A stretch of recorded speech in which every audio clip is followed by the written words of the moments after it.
Muito bem, quero convidar você a abrir a sua Bíblia em Mateus, capítulo de número 7. Nós vamos ler mais uma vez os 2 versículos que foram também a divisa desse nosso mês de família e congresso. Mateus capítulo 7, vamos ler os versos de número 24 e também 25. Mateus 7, 24 e 25. Diz assim, palavras de Jesus: todo aquele, pois, que ouve estas minhas palavras e as põe em prática, será comparado a um homem prudente que edificou a sua casa sobre a rocha. E a chuva caiu, os rios se encheram, os ventos sopraram e bateram com força contra aquela casa, contudo, ela não caiu, porque estava alicerçada na rocha. Amém. Obrigado, Senhor, por tudo que o Senhor já falou esse mês. Cada domingo à noite dedicamos para ouvir a Tua palavra a respeito deste assunto tão fundamental, essencial para todos nós, que é a vida no lar, a vida em família. E sabemos que a Tua palavra não volta vazia. Pedimos que nessa noite o Senhor complete tudo aquilo que o Senhor já falou e que famílias, lares, venham ser abençoados, edificados e ainda mais firmados sobre o próprio Senhor Jesus, para que quando vierem os ventos, as tempestades, estes lares, estas casas permaneçam de pé. Essa é a nossa oração para a Tua glória mesmo e em nome de Jesus. Amém. Famílias alicerçadas sobre a rocha. Este foi o tema do nosso mês, especialmente do nosso congresso que começou ontem. Já tivemos aí uma palavra, inclusive nesse texto, ontem pelo pastor Leonardo, hoje pela manhã também ouvimos a nossa irmã Débora, e hoje à noite meditamos de novo nesse texto que diz: todo aquele, pois, que ouve estas minhas palavras e as põe em prática, será comparado a um homem prudente que edificou a sua casa sobre a rocha. E nós sabemos o que Jesus quer dizer com edificar a casa sobre a rocha. Edificar a casa sobre a rocha é fundamentar, alicerçar, construir a sua vida sobre o próprio Jesus e a sua palavra. Por quê? Porque é a palavra de Jesus que será o critério pelo qual todas as coisas serão julgadas no último dia.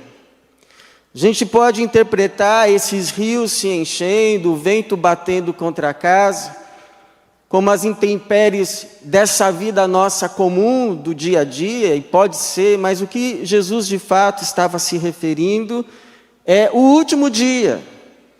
No último dia, não importa se declaramos que éramos crentes ou se não éramos, não importa se frequentamos igreja A, frequentamos igreja B, se fomos batizados na igreja C ou na igreja D, isso tudo será totalmente secundário, relativo. A única coisa que vai importar é se a tua vida de fato foi alicerçada, foi construída sobre a palavra de Jesus o Cristo. No último dia, só fica de pé as casas alicerçadas sobre a rocha. Não importa qualquer outra, não importa o quão bela tenha sido a casa, no último dia só fica a casa que foi alicerçada sobre Jesus. Então, se é essa palavra de Jesus, que vai julgar todas as coisas, que vai desmascarar muita gente, inclusive, se essa palavra de Jesus, pela qual Deus vai se assentar no seu trono e julgar cada vida, e é só essa palavra, então, é essa palavra também, que é o norte, que é a referência, que é a verdade, pela qual devemos orientar todas as áreas da nossa vida, inclusive a vida familiar. O próprio Jesus viveu em família. Jesus viveu numa casa. Jesus viveu num lar com um pai. Jesus viveu num lar com uma mãe. Jesus viveu debaixo de um teto, dividindo espaço com irmãos, com irmãs.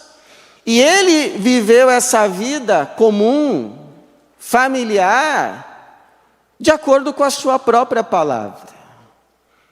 Ele não apenas é a palavra que julga todas as coisas, mas é o exemplo de como se vive essa própria palavra.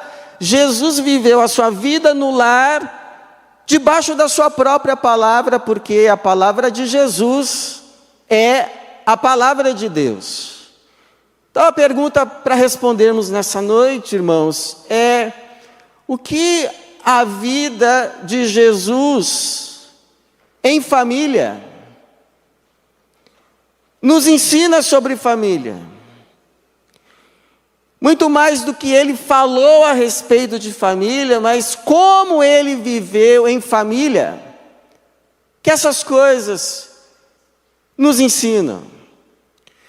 Então, a primeira, irmãos, é que a vida de Jesus em família nos ensina que a vida em família, a vida no lar, deve ser vivida, por mais comum que seja.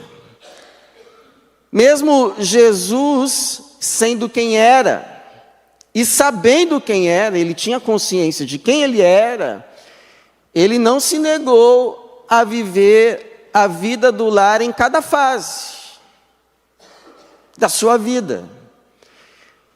Por exemplo, quando ele tinha 12 anos de idade, ele não estufava o peito para o seu pai e para a sua mãe, dizendo: vocês sabem quem eu sou.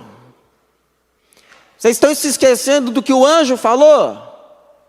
Não, a Bíblia diz lá em Lucas que Jesus lhes era submisso. Jesus aceitava ser obediente a José. Jesus aceitava ser obediente a Maria. Jesus não foi um adolescente rebelde. Jesus se submeteu, mesmo sabendo quem era. É provável que o pai terreno de Jesus, José, tenha falecido bem cedo, até porque depois dessa passagem, quando Jesus tinha 12 anos, José não aparece mais na Bíblia, então alguns entendem que José faleceu cedo. E isso pode explicar também por que Jesus começa o seu ministério efetivamente apenas e tão somente já com cerca de 30 anos. Jesus só vai começar o seu ministério de fato quando ele já tinha 30 anos.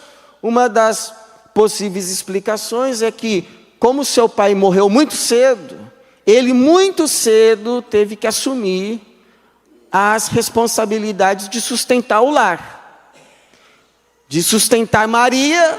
Naquela época as mulheres não tinham as perspectivas e oportunidades de trabalho que tem hoje. Então, Jesus, como filho mais velho, muito cedo deve ter assumido a carpintaria do seu pai para sustentar sua mãe, para sustentar os seus irmãos, que inclusive pode ter lhe tirado a oportunidade de um rabinato, de ter se dedicado a se tornar um rabi, oficialmente um rabi aos pés de Gamaliel, como foi o caso do apóstolo Paulo. Não, ele teve que pegar no pesado, ele teve que trabalhar duro, teve que adiar os seus planos, seus sonhos de ser quem era. Então, só aos 30 anos, provavelmente quando seus irmãos já cresceram o suficiente para também assumirem responsabilidades no lar, é que Jesus então se sente livre para começar o seu ministério. Lucas vai dizer que Jesus começa o seu ministério já com cerca de 30 anos. Então, seja o que for, Jesus não se negou a viver a vida em família com todas as suas responsabilidades, com todas as suas limitações, mesmo sabendo quem ele era. A vida de Jesus em família nos ensina que a vida em família precisa e deve ser vivida. Tem homens, por exemplo, que eles querem que as mulheres trabalhem fora para que elas ajudem no orçamento doméstico, mas eles não querem ajudar nas atividades domésticas. Então chegam os dois do trabalho, cansados, ela vai ainda se ocupar de todas as tarefas da casa, e o bonitão fica lá no sofá. Pergunta: é justo isso? Bom, vamos dividir as despesas domésticas, vamos dividir também as tarefas domésticas. Então a vida do lar, irmãos, é assim: tem que lavar a louça, tem que tirar o lixo para fora, tem que levar a criança na escola, tem que levar a criança no médico, tem que participar de reunião de escola, tem que pagar conta. Aliás, eu lembro até hoje, quando estava para me casar, eu e Tatiana, a gente foi ver o nosso apartamento. Quando a gente abriu a porta, já tinha uns papéis embaixo assim. Aí ela perguntou: o que é isso? Conta? Nem casamos, já tinha conta. Então, é chato? É chato. Para muita gente, todas essas coisas são muito chatas, mas precisam ser vividas. Se Jesus, que era Jesus, ele não se negou a viver a vida no lar, com tudo que essa vida do lar implicava e o limitava, porque nós não a viveríamos? Será que somos maiores ou melhores que Jesus? Por isso que o apóstolo Pedro diz assim: da mesma forma, maridos, vivei com elas, as mulheres, as esposas, a vida do lar, com entendimento, dando honra à mulher como parte mais frágil e herdeira convosco da graça da vida, para que as vossas orações não sejam impedidas, ou seja, herdeiras convosco da graça da vida. A vida não pode ser um paraíso para um, inferno para outro. A vida é graça, é herança para ambos. A vida no lar é vontade de Deus. Então, essa é a primeira coisa que a gente aprende com Jesus, a forma como ele viveu em família. Mas uma segunda lição que a gente aprende, como Jesus viveu na sua casa, como ele lidou com as questões familiares, porque Jesus encarnou e viveu uma vida humana como todos nós vivemos, é lidar melhor com os conflitos e tensões do lar. Todo lar tem os seus conflitos, todo lar tem as suas tensões. Nenhum lar é perfeito. O lar de Jesus também teve os seus momentos de conflito, também teve os seus momentos de tensão. A gente vê isso, por exemplo, na forma como os seus irmãos lhe trataram. Por exemplo, lá em João capítulo 7, versículo de 3 a 6. Os irmãos viram para Jesus, está próximo a uma festa dos judeus, que ia ser realizada lá na Judéia, em Jerusalém. E os irmãos dizem assim para ele: retira-te daqui e vai para a Judéia, para que também os teus discípulos vejam as obras que fazes. Porque ninguém que procura ser conhecido, aqui já é um julgamento dos irmãos, não é? Porque ninguém que procura ser conhecido age em segredo, já que fazes essas coisas, manifesta-te ao mundo. Então há assim uma certa hostilidade. Uma certa hostilidade dos irmãos de Jesus para com Jesus. Pensa que lá na casa de Jesus, estava lá Jesus, os irmãozinhos dele, todo mundo com uma auréola em cima da cabeça, como é pintado nos quadros. Não, tinha suas tensões, tinha suas competições, tinha as suas invejas, os seus ciúmes. Há uma hostilidade aqui nessa palavra. Você não quer ser conhecido? Jesus poderia te dizer, quando foi que eu disse que eu queria ser conhecido? Você quer ser conhecido sim, por isso que você faz essas coisas. Então, já que você quer aparecer, vai lá para Jerusalém, lá que é o lugar que se espera o Messias. Messias aqui não vai ficar conhecido não. Aqui na Galileia, ninguém vai ser famoso como Messias. Vai lá para o centro do mundo. E aí o texto vai dizer que o motivo pelo qual eles falavam assim é porque nem seus irmãos criam nele. Nem seus irmãos criam que ele era quem era. Agora, o interessante foi a forma como Jesus respondeu. O que ele disse? Jesus respondeu, o meu tempo ainda não chegou, mas o vosso tempo está sempre presente. Então subam vocês, eu não vou agora. É como se ele dissesse assim, olha, eu só posso ir depois que eu ouvir o meu pai me dizer que é para eu ir. Enquanto eu não ouvir essa voz, eu não vou. O que a gente aprende com essa resposta de Jesus no momento tenso da relação dele com os seus irmãos?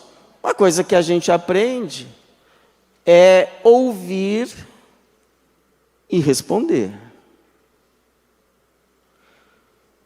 Porque Jesus poderia simplesmente não ter respondido nada. Jesus poderia ter deixado lá aqueles irmãos falando sozinhos. Ter saído pela porta. Mas ele responde. Ele dá uma resposta. Porque não ouvir alguém falando é ruim.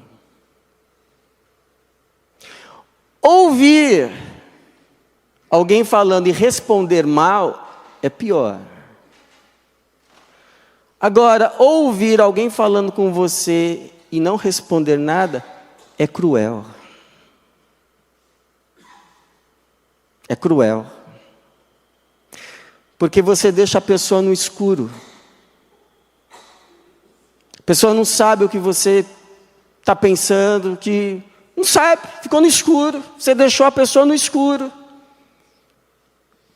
Você destratou essa pessoa, porque é como se a sua palavra não merece resposta. Sua palavra não vale. Então, eu me lembro, uma vez, um rapaz dizendo para mim, que assim, quando a sua esposa queria discutir a relação, ele sentava e ficava ouvindo. Ficava ouvindo.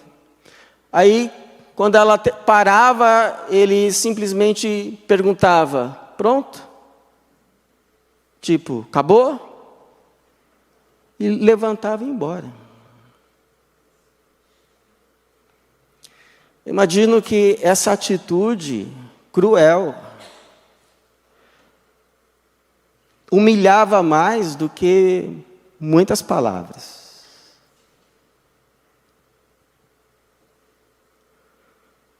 Então tá certo que tem mulher que reclama muito, né? Eu sei. A Bíblia inclusive fala disso. Que parece uma goteira. Mas seja o que for, não justifica um tratamento cruel. Deixar a pessoa no escuro é uma crueldade que não cabe aos cristãos. aos discípulos de Jesus. Uma outra coisa que a gente aprende é falar a verdade, mas falar a verdade com graça. Porque tem gente que diz assim, não, pastor, eu sou sincero, o que eu tiver que falar, eu falo. Falo na lata, falo e dou a quem doer. Ok, ser sincero é uma coisa, ser grosso é outra. Ser grosso é uma coisa totalmente diferente do que ser sincero. Você pode falar a verdade, mas com gentileza. Você pode falar a verdade, mas com bondade. Você pode falar a verdade não para humilhar o outro. Então, Jesus, ele responde e ele diz, olha, o meu tempo ainda não chegou. E a gente sabendo como ele era manso e humilde de coração, a gente também pode imaginar o tom. E então aquela conversa tensa, que poderia ter se tornado numa briga, se encerra ali. Porque como diz Provérbios 15:1, a resposta branda desvia o furor. Mas a palavra dura provoca ira. Então, cuidado como você responde, porque de uma discussão pode virar uma briga. De um pequeno facho de fogo que pode ser apagado, pode virar um incêndio. A gente aprende com Jesus a atacar o problema, não a pessoa. Porque Jesus poderia ter dito assim, olha, sabe qual é o problema? O problema são vocês. O problema é a inveja de vocês.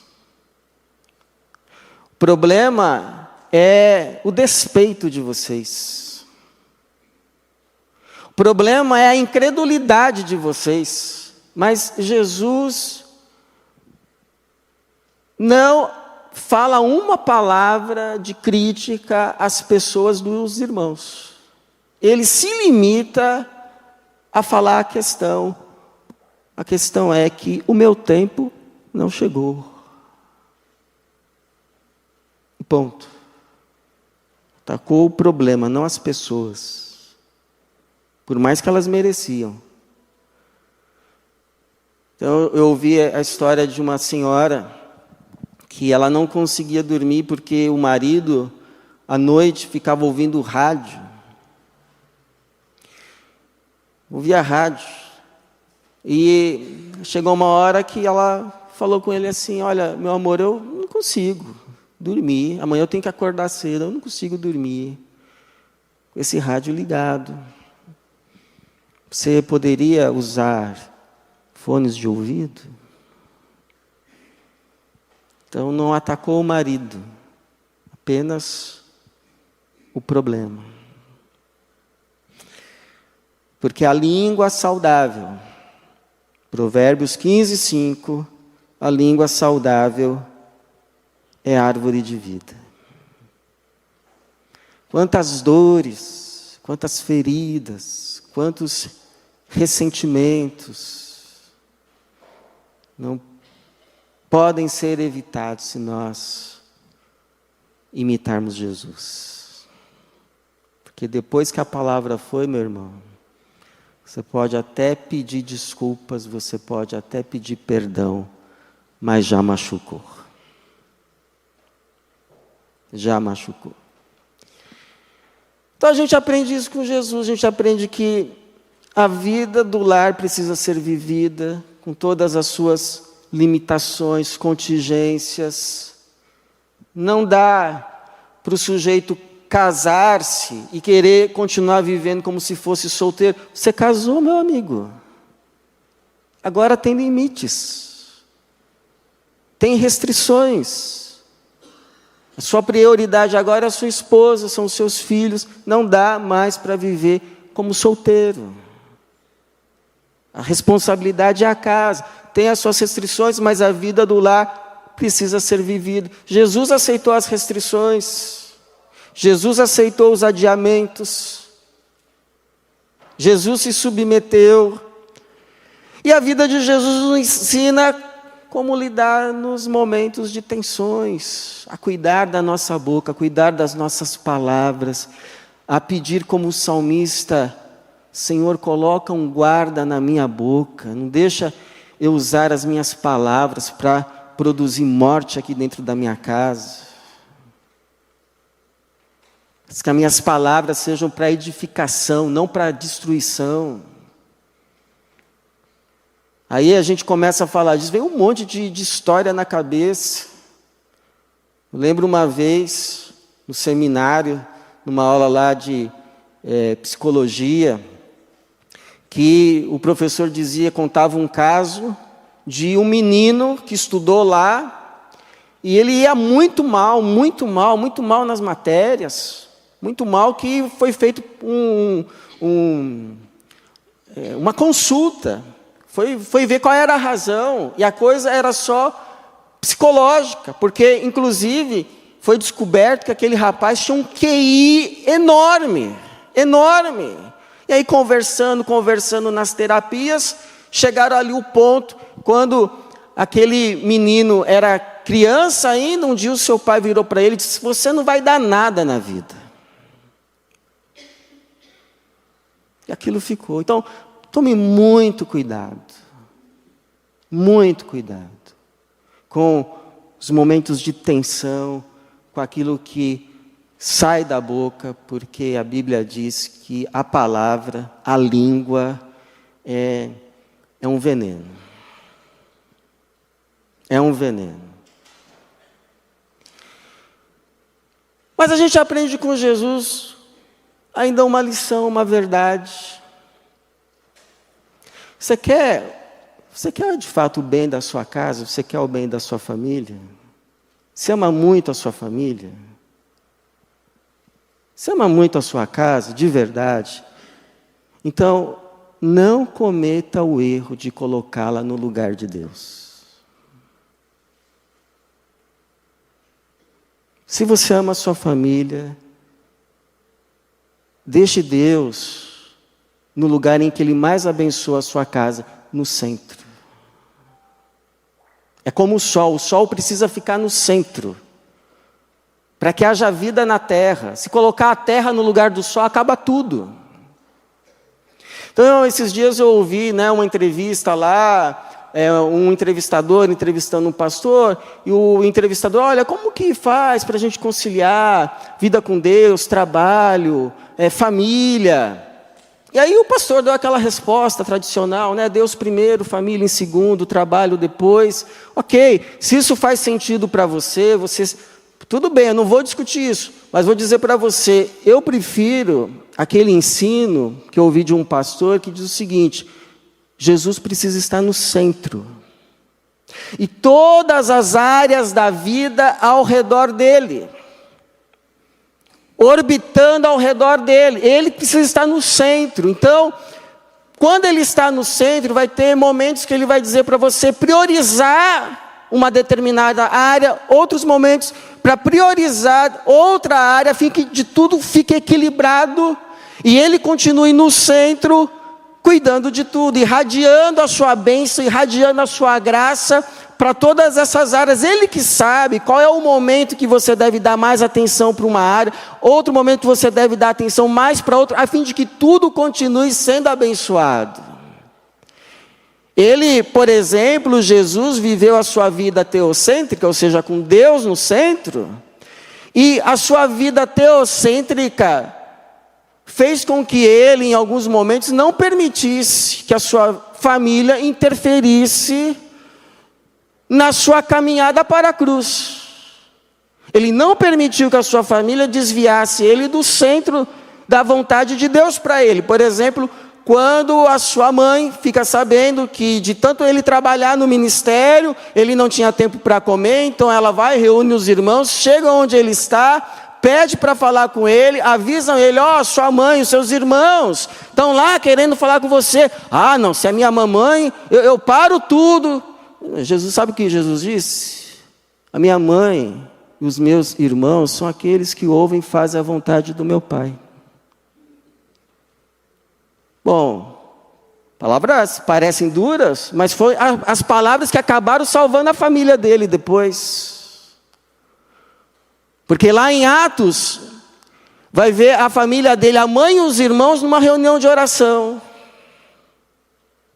Quando ele já tinha sido assunto ressurreto. Vai lá, Atos 1,14.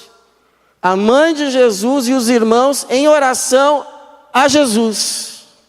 2 irmãos dele se tornam líderes da igreja. Um deles foi Tiago, líder da igreja de Jerusalém, aquela igreja lá tão conhecida, a famosa igreja primitiva. Foi um irmão de Jesus. Diz que Jesus, depois da ressurreição, apareceu para esse Tiago. Um outro irmão, Judas, não o Iscariotes, que escreve o Judas que nós temos na Bíblia. E esse Judas vai se apresentar, Judas, irmão de Tiago, servo do Senhor Jesus Cristo. Servo do Senhor Jesus Cristo. Agora, a vida teocêntrica de Jesus, Deus no centro, também não permitiu que ele abandonasse a sua casa, nem mesmo quando estava na cruz, com aquelas dores cruciantes, que poderiam fazê-lo só pensar nele mesmo naquela hora, só olhar para ele mesmo, só ver ele mesmo. Mas lá na cruz, Jesus olha e vê lá a sua mãe, e do lado o seu discípulo amado João. E diz o texto que Jesus olha para sua mãe e diz assim: mulher, eis aí o teu filho. Porque os irmãos de Jesus não estavam lá, não. E Jesus não podia confiar agora o cuidado integral da sua mãe para os irmãos que nem estavam lá. Mas Jesus não deixa a sua mãe desamparada. Não deixa a sua mãe desamparada, mesmo na cruz. Ele olha e diz para Maria, mulher, que não era um termo desrespeitoso na época, mulher, eis aí o teu filho. Ou seja, quem vai, a partir de agora, ser o arrímor. E olha para João, o seu discípulo de confiança, e diz, filho, olha aí a sua mãe. E a Bíblia vai dizer que a partir daquele momento, João recebeu Maria em sua casa. Ficou cuidando dela. Então, quando Deus é o centro, a gente serve a Deus cuidando da família. E cuida da família servindo a Deus. Uma coisa não exclui a outra. Então, 2 conselhos. Não cometa o erro de descuidar da sua casa, dando como desculpa o teu serviço a Deus. Timóteo recebeu de Paulo as seguintes palavras. 1 Timóteo 5,8. Se alguém não cuida dos seus, especialmente dos de sua família, tem negado a fé e é pior que um descrente. Então tem que cuidar do lar, tem que cuidar da casa. A Bíblia diz que quando os filhos cuidam dos pais na sua velhice, isso é agradável ao Senhor. Quando Jesus fica num embate com os fariseus lá, que tinham alguns que falavam assim, olha, se teu pai e tua mãe requerer alguma coisa de você, algum cuidado, mas se você disser, não, mas isso daqui que eu tenho é corbão, ou seja, isso aqui é consagrado a Deus, então você fica desobrigado de qualquer cuidado. Jesus diz assim, olha, vocês invalidam os mandamentos de Deus por causa das vossas tradições. Então Jesus era contrário. Agora, também não cometa o erro de tirar Deus do lugar dele. Não é assim que você abençoa a sua casa. Não é assim. Deixa Deus ser Deus. Amém? Deixa Deus ser Deus. Para que Ele abençoe você, para que Ele abençoe a sua família. Deixa Deus ser Deus. Qualquer coisa que você coloca no lugar de Deus, não aguenta. Ninguém aguenta ser Deus, não coloque ninguém no lugar dele. Você lembra do drama do Billy Graham? Com o seu filho? Imagina o drama de um homem que era usado por Deus para salvar tanta gente, salvar tantos filhos dos outros, e não conseguia salvar o dele nas drogas. Imagina que provação foi aquela para o Billy Graham. Mas ele parou de pregar? Não, continuou pregando. Eu fico imaginando às vezes as crises, ir pregar e sabendo, as preocupações. Mas Deus teve misericórdia e no tempo devido salvou o seu filho. E o seu filho se tornou o seu braço direito no ministério. Olha que bênção. Então deixa Deus no lugar dele. Faz me lembrar uma mocinha que um dia estava no seu quarto. Foi ela que me contou esse testemunho.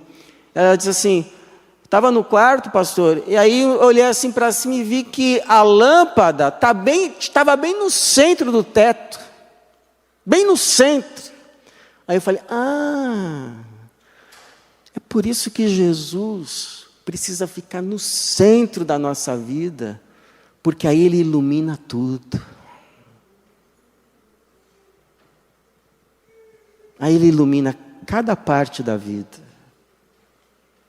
Não tira Jesus, não tira Deus do centro. Você quer que tudo seja abençoado, tudo seja iluminado? Deixa Deus no lugar dele. Deixa Deus ser Deus. Na sua casa e na sua vida. Deixa Deus ser Deus. O melhor lugar para você colocar quem você ama de verdade não é no lugar de Deus. O melhor lugar para você colocar quem você ama é nas mãos dele. Nas mãos de Jesus. Nas mãos do Pai de Jesus Cristo. Nas mãos do Deus Criador de todas as coisas, o Deus que pode todas as coisas. Porque Jesus disse que das mãos dele ninguém pode arrebatar. Então você ouve essas coisas, e alguém pode dizer assim, bom, então, olhando para a vida de Jesus em família, eu aprendo que a vida do lar tem que ser vivida, tem restrições, tem limitações, mas é a vida do lar, vamos vivê-la, vamos nos submeter, vamos seguir o exemplo do Mestre. Aprendo que nos momentos de tensão, os conflitos em família não é justificativa para eu abrir a boca e sair despejando as coisas. Porque tem consequências e consequências piores.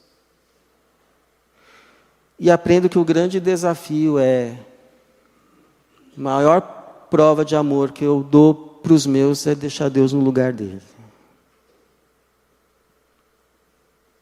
Para que Ele irradie as bênçãos dele sobre todas as áreas. Aí você ouve assim e fala, bom, pastor, falar é fácil, né? Eu digo para você, é verdade. Falar é fácil. Viver essas coisas, não vou dizer para você que viver essas coisas é difícil. Não, para nós, viver estas coisas é impossível. É impossível. A não ser que aquele que viveu todas essas coisas venha viver em nós e por meio de nós. E isso é possível. E essa é a vontade dele. Viver em nós e por meio de nós. Por isso eu queria te convidar a uma oração hoje. Queria te convidar a você reconhecer essa sua incapacidade. E você então orar: Jesus, vem viver em mim. E mais do que isso, vem viver por meio de mim. Na hora que começar os conflitos, viva por meio de mim, Jesus. Na hora que começar as situações difíceis, viva por meio de mim, Jesus. Porque como diz uma música infantil, e com ela termino, quando Jesus entra no nosso coração, Ele muda tudo. Muda aonde vamos. Muda o que fazemos. Muda o que amamos, muda o que falamos, muda o que vemos, muda o que pensamos, muda tudo para melhor. Que assim seja na sua vida, que assim seja em cada casa, e que cada lar aqui seja abençoado por Jesus. Que Deus nos abençoe. Amém.